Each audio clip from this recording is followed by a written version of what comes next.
देखिए anti log क्यों लेना है, तो सबसे पहले समझो कि एक्चुअल में लॉग और एंटी लॉग का कॉन्सेप्ट ही इसलिए है ताकि आप कठिन गणनाओं को सरलता से कर सकें। तो कठिन गणनाओं को सरलता से कैसे करते हैं आप? तो आपका जो सामान्य अंक n होता है, आप पहले उसको लॉग के रूप में बदलते हैं और हल करते हैं। हल करने के पश्चात ये तो लॉग का हल मिला ना हमको, जो हल मिला, तो उस हल को वापस सामान्य संख्या में बदलने के लिए हमको एंटी लॉग लेना पड़ता है, लॉग हटाएंगे। ठीक है, तो यही कारण है कि जब भी हम कोई गणना करते हैं तो लॉग लेकर उसको सरल रूप में बदल के हल कर लेंगे, फिर सरल रूप को उसके वास्तविक रूप में बदलने के लिए एंटी लॉग लेना होता है। तो एंटी लॉग के कुछ सामान्य नियम हैं जो मैं बता देता हूं आपको। सबसे पहला नियम तो ये है कि एंटी लॉग हमेशा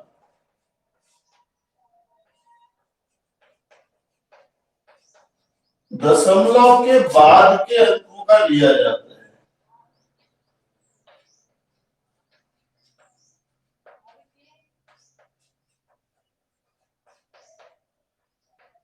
अंकों का लेते हैं, ठीक है ना, यानी टेबल में जो देखना है वो, जैसे मान लो आपके पास 5.4332 ऐसा कुछ हो, तो जब आप एंटी लॉग इसका देखेंगे तो आप देखेंगे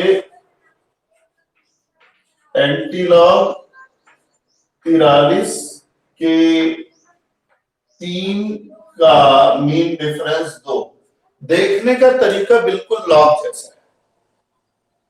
तो 0.43 के 3 का 2 देखेंगे, जो भी रिजल्ट आएगा, चलिए मान लीजिए हम देख ही लेते हैं एंटी लॉग। तो टेबल आपके पास अगर नहीं हो तो आप फोटोकॉपी करवा सकते हैं, किसी बुक के पीछे मिल जाएगा आसानी से,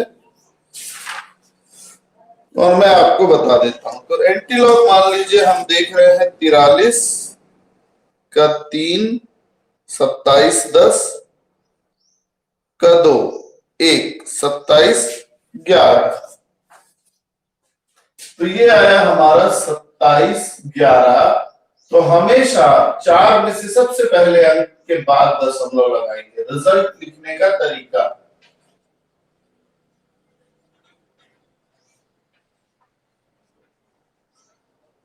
यहां सारे अंक को दशमलव के अंदर नहीं रखेंगे। सबसे पहला वाला 4 अंक मिलेंगे, 4 में से एक को आपको दशमलव के बाहर रखना है, बाकी बी सी डी जो है वो अंदर रहेगा। गुणा 10 की घात जिस अंक को आपने छोड़ दिया था लॉग लेने से पहले, दशमलव के सामने वाला अंक घात के रूप में आ जाएगा। ये आपका हल होगा। मैं फिर से बता देता हूं, मान लो एंटी लॉग हमको लेना है 4.5455, तो एंटी लॉग हम किसका लेंगे? एंटी लॉग दशमलव के बाद का, यानी 0.54 का 5 का 5। तो टेबल में देखेंगे 0.54 के 5, 3508 का 5, 4, 3508 और 4, 3512। तो ये आ गया 3512। लेकिन इसको ऐसा नहीं लिखेंगे, हम क्या करेंगे, 3 के बाद दशमलव लगाएंगे और गुणा करेंगे, और ये जो 4 जिसको छोड़ दिया था हमने वो 10 की घात 4 पे चला जाएगा। तो पहला नियम मेरा ख्याल है पूरी तरह से स्पष्ट होगा आप लोगों को कि कैसे लेना है। ठीक है, पहला नियम। दूसरा नियम क्या है? दूसरा नियम है एंटी लॉग केवल धनात्मक संख्या का लिया जाता है।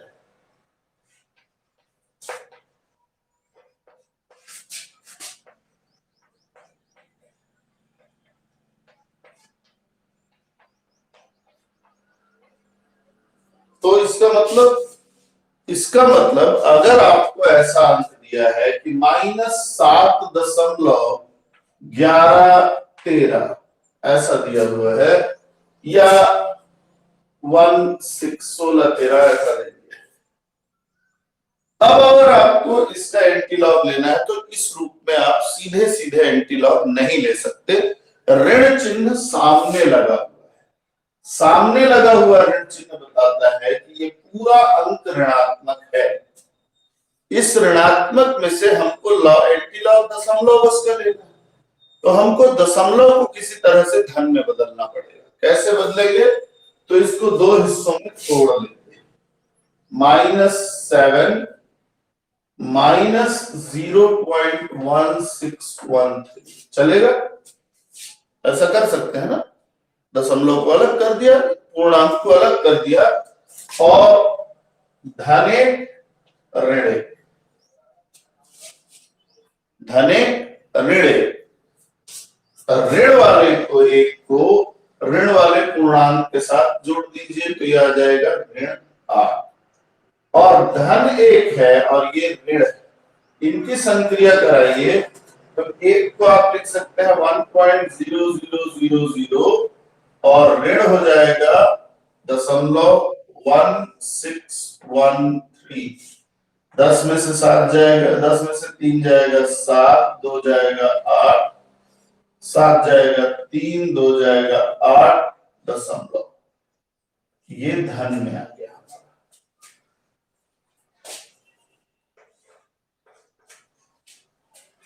तो धन 1 से आपको दशमलव ऋण वाले की संक्रिया करा देना है, और अब आपको मिल गया प्लस 0.8387। मजेदार चीज ये है कि इनको एक साथ भी लिख सकते हैं, 8.8387, लेकिन ऋण चिन्ह सिर्फ 8 के ऊपर लगेगा। इस तरह से जब हम अंक लिखते हैं तो इसका मतलब ये वाला हिस्सा ऋणात्मक है, बाकी धनात्मक है।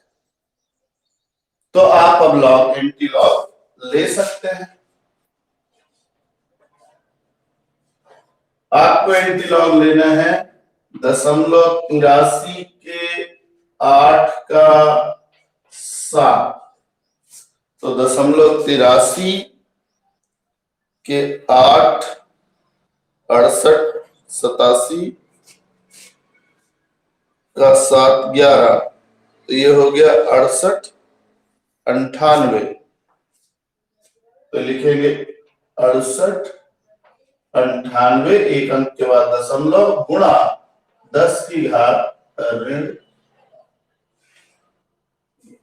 इस पैटर्न को अच्छी तरह समझ लें, तभी आप बना पाएंगे, नहीं तो मुश्किल जाएगी। ठीक है ना, कि ऋणात्मक अंक होने पर आपको उसको तोड़ना है, धन 1 ऋण 1 करना है, ऋण 1 ऋण पूर्णांक से जोड़ देना है, और धन 1 से घटा देना है संख्या को, ये आ जाएगा। आप यही एंटीलॉग ले सकते हैं, कोई दिक्कत नहीं है। एंटीलॉग लेके जो भी अंक बच गया पूर्णांक, उसको गुणा 10 की घात में चढ़ा दीजिए। ठीक है, अच्छा, अब मैं आपको कुछ सरल चीजें लिखना बताता हूं, लॉग और एंटीलॉग। इसका स्क्रीनशॉट ले सकते हैं। हाँ बोलो, कहां पे बेटा?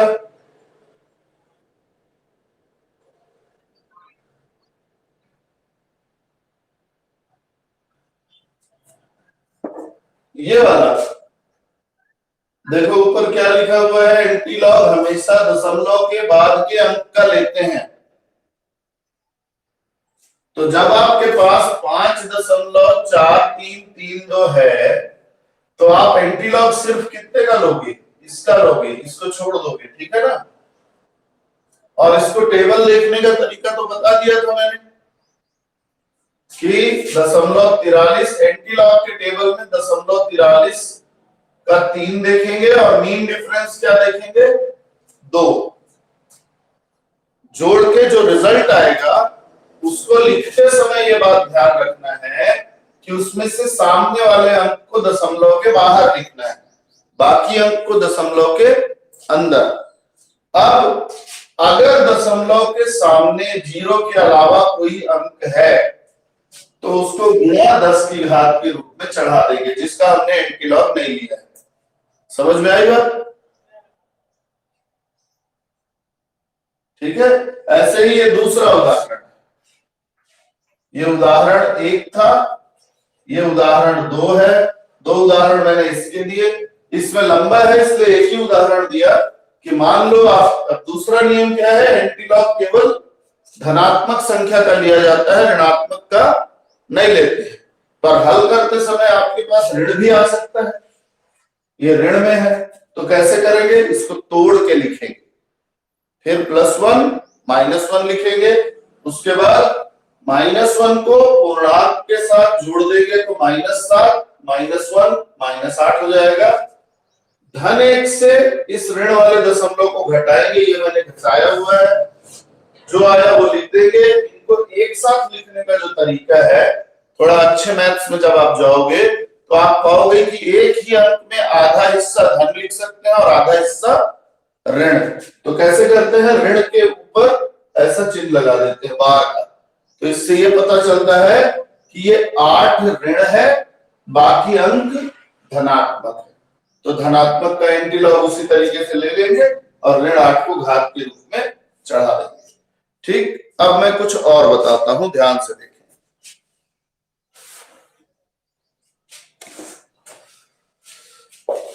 तो मान लीजिए आपको कुछ चीजें डायरेक्ट प्रैक्टिस के रूप में दी जाती हैं प्रश्न के हिसाब से, जैसे लिखा हुआ है 625 का 5 के लॉग के रूप में कुछ अंकों को लिखना है। तो पहले तो सरल चलते हैं, एक प्रश्न है, लॉग रूप में लिखिए, ऐसा आएगा आपको, है ना एग्जाम में। 625 को 5 के आधार पर, यानी आधार क्या है यहाँ 5 है, तो हम 5 के गुणनखंड में इसको बांट लेंगे।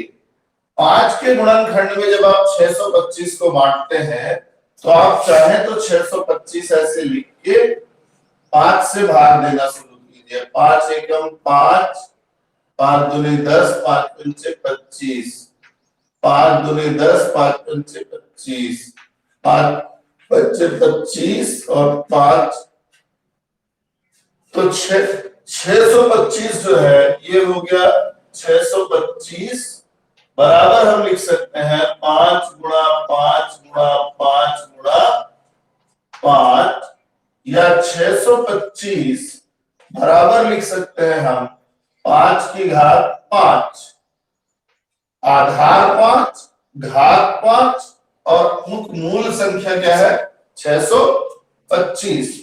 तो लॉग रूप में लिखा जाएगा, लॉग आधार के ऊपर संख्या बराबर घातांक, ये आपका उत्तर है। ये बता चुका हूं मैं पहले भी आप लोगों को। देखो इधर बेटा ध्यान दो, 625 को ये लिख सकते हैं ना अपन, आपको मैंने पिछली कक्षा अटेंड की थी आपने, चलिए ध्यान दें, है ना। अच्छा ये 5 की घात 4 होगा सर, तो यहां आ जाएगा 4। तो लॉग किसी भी संख्या का किसी के भी आधार पे लॉग लिखने का तरीका है। आपको 3 चीजें पता होनी चाहिए।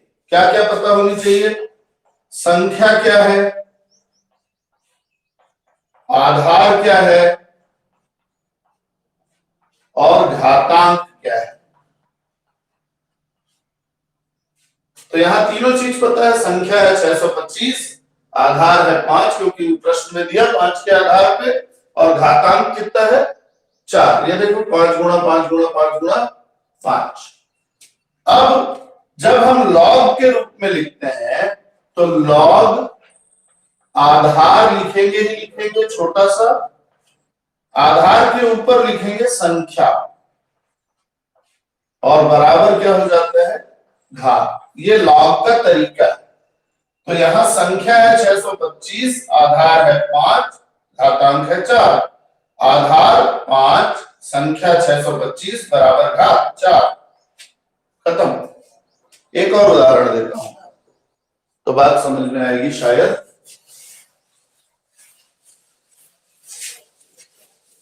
जैसे मान लीजिए आपको दिया गया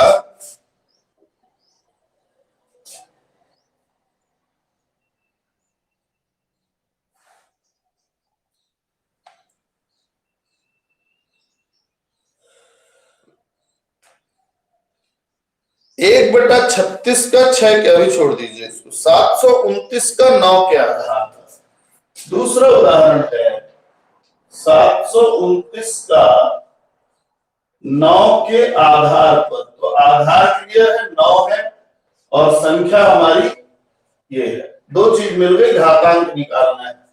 तो 729 लेके इसका गुणनखंड करेंगे, किसके आधार पे? सीधे 9 से। 9 अट्ठे 72, 9 एकम 9, 9 निया 81, 9 एकम 9। तो इसका मतलब ये संख्या 729 बराबर होगा 9 गुणा 9 गुणा 9, या 729 बराबर हम लिख सकते हैं 9 की घात 1 2 3, लिख सकते हैं ना। तो नियम क्या है? लॉग लिखने पर लॉग आधार, आधार है 9, संख्या है 729 और घातांक कितना है? 3। तो हम लिखेंगे लॉग 9 के आधार पर 729 बराबर होगा 3। हो गया आपका आंसर। ठीक है, तो ये पैटर्न फॉलो करेंगे तो गलतियां नहीं होंगी। अब आते हैं कुछ और चीजों को लेने लिखने पे। जैसे मान लीजिए log 64 को आप और कैसे लिख सकते हैं? अब log के रूप में दे दिया है, आप हल करने की स्थिति आए तो क्या करेंगे? हम किसी भी चीज को सरल रूप में लिखेंगे हमेशा। ए log 64 दिया हुआ है, तो सबसे 64 का गुणनखंड निकालेंगे हम। 2 32 16 8 4 2 2 1 2 3 4 5 6। तो मैं इसको लिख सकता हूं ए बराबर, ऐसा लिख सकते हैं log 2 की घात 6, लिख सकते हैं यानी 64 को, है ना। देखिए ऐसा लिखा जा सकता है log 64 बराबर log 2 की घात 6। और जब log 2 की घात 6 लिखते हैं तो घातांक को सामने लिख सकते हैं 6 log 2। खत्म। ये तरीका है। तो ऐसे में 64 का लॉग देखने की जरूरत नहीं है, 2 का लॉग देखिए, जो भी आएगा उसको 6 से गुणा कीजिए और हल हो जाएगा। ठीक है, तो ये सरल तरीका है। अब जैसे एक उदाहरण दिया हुआ है कि हल कीजिए, अगर आपको log 2 का मान प्रश्न में ही दे दिया जाए। प्रश्न है यदि log 2 बराबर 0.3010 है और log 3 बराबर है 0.474771। ठीक है, तो ये प्रश्न ये कहता है कि आपको कुछ अंकों का लॉग निकालना है। जैसे आपको बोल दिया गया कि निकालिए log 12 का मान। तो प्रश्न है कि आपको ये 2 के मान तो दिए गए और आपको हल करने को बोलता है log 12 को निकालिए। तो देखो 12 को हम लोग क्या लिख सकते हैं? 12 का गुणनखंड कर देंगे। 2 छक्के 2 तिया और 3 एक। तो इसका मतलब ये है कि हम इसको लिख सकते हैं log ब्रैकेट में 2 गुणा 2 गुणा 3 यानी इसको लिखा जा सकता है log 2 की घात 2 गुणा 3 ब्रैकेट में। अब इसको अलग अलग लिखेंगे, जो चीज गुणा में है वो धन में आ जाती है, तो ये हो जाएगा log 2 की घात 2 धन log 3, घात को सामने लाएंगे,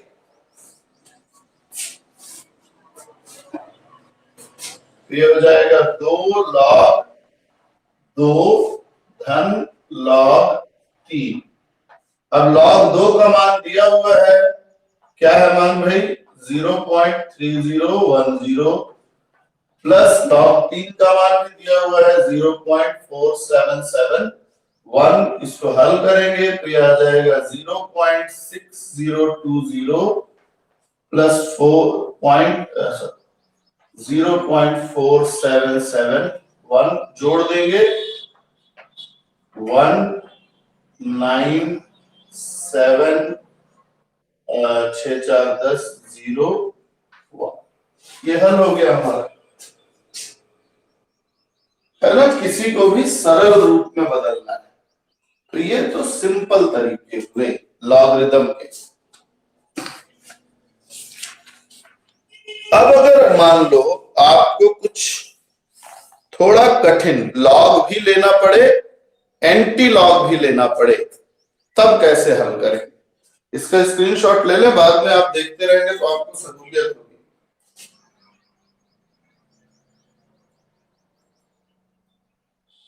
और बुक में ढेर सारे प्रश्न हैं, हल करिए उसको। ठीक है, अब इससे रिलेटेड आपको कुछ क्लिष्ट क्वेश्चंस देखते हैं हम। क्लिष्ट मतलब इनके भी हिसाब से थोड़ा सा डिफिकल्ट है।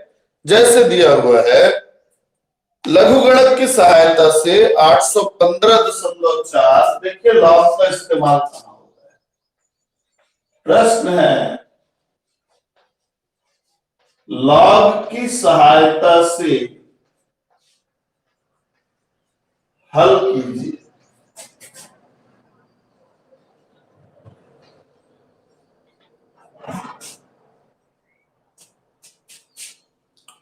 आठ सौ 815.4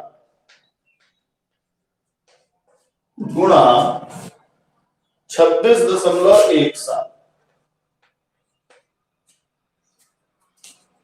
अब इसको सरल तरीके से गुणा करने बैठोगे तो थोड़ा टाइम खाएगा, तो इसको हम लॉग के रूप में लिखते हैं। जैसा कि मैंने बताया कि किसी भी संख्या को लॉग के रूप में लिखने के लिए पहले उसको एक लॉग फॉर्मेट में बदलना पड़ता है, a.bcd।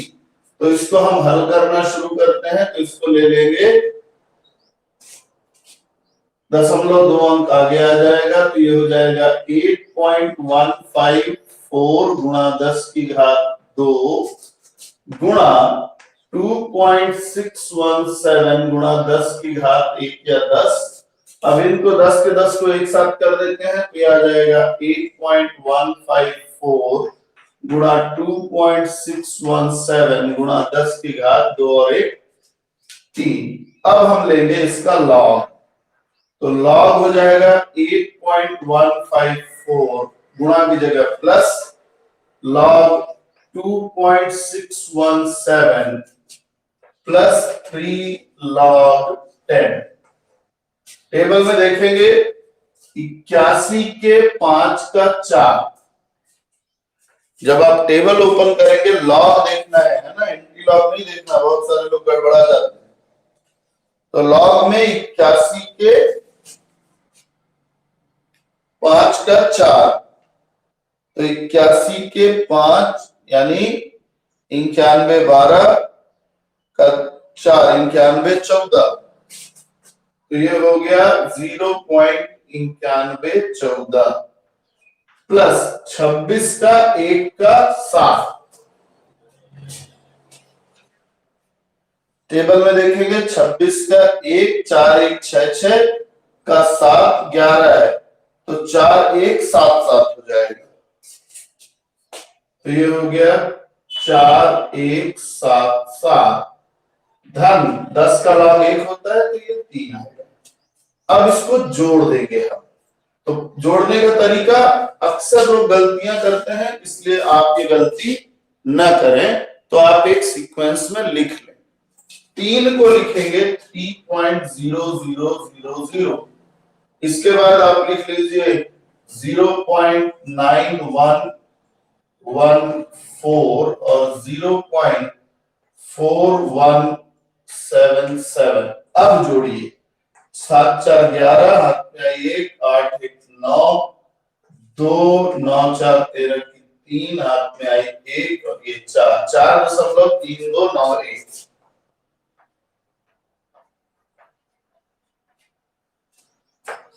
ये हुआ लॉग का। अब ये चूंकि धनात्मक संख्या है, हम सीधे सीधे इसका क्या ले लेंगे,